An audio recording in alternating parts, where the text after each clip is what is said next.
Hi, my name is Tony. I'm 63 years old. My wife and I live in Georgia. Hi, my name is Cece. I'm 61 years old. We've been together for 6 years, married for 3 years. My wife and I got married October of 2018.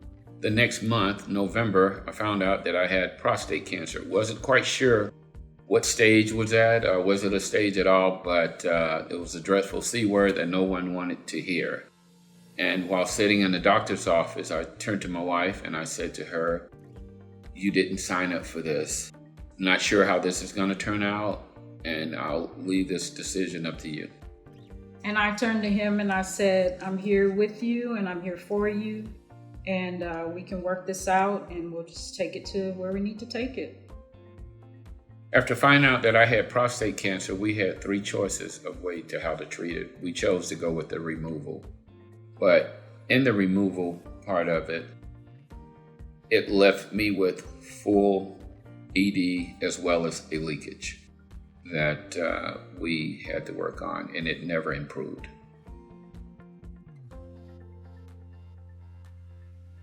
After the removal, we worked on getting around the ED.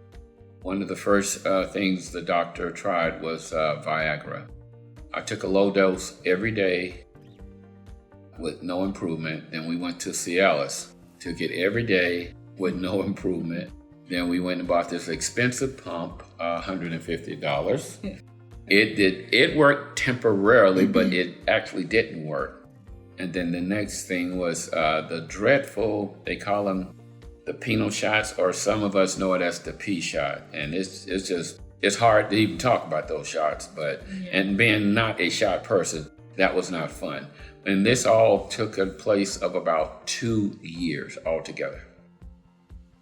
So I came to my husband and I asked him if he would consider an implant. And we discussed it and we talked about it and we researched it, and we decided to go that route. And we contacted the doctor.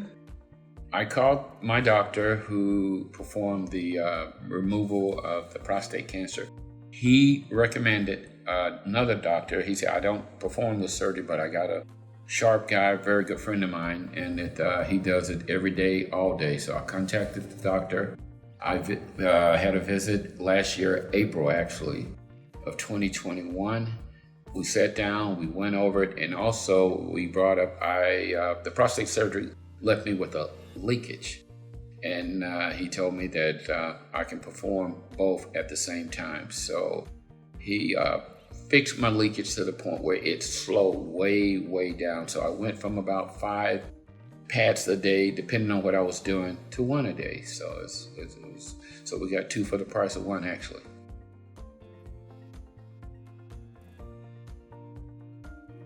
Some of the concerns I had before we had the operation was the leakage. Will it be permanently stopped? Which, like I said earlier, it slowed up tremendously. The other one was the length of the operation. How long would I be asleep? Because no one likes the part about you're going to be asleep laying on a table, totally out.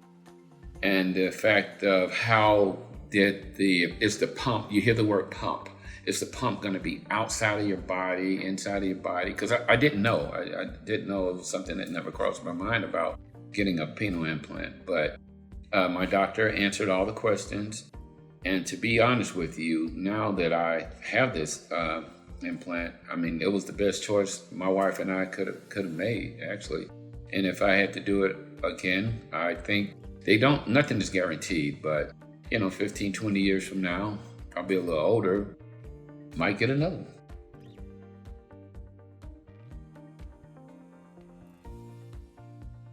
After the surgery and Tony recovered, we're having a great time right now. We don't have to plan anything. We can just go for it.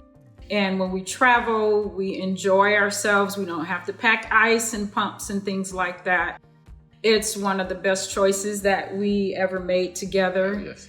And we're having a wonderful time. Yes, we are.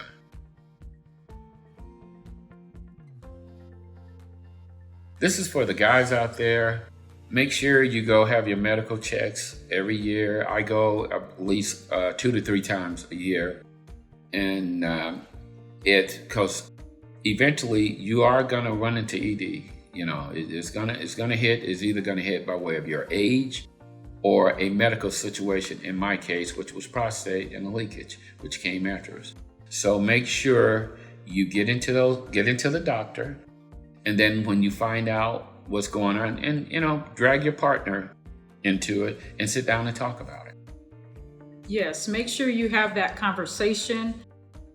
You communicate with each other, and don't be ashamed to go in more detail with it. I think that's really important. Exactly. Is to really discuss what's actually going on with your body. And once you make that decision, it's one of the best decisions we've made. We're having a great time. We're enjoying each other. And we live happily ever after.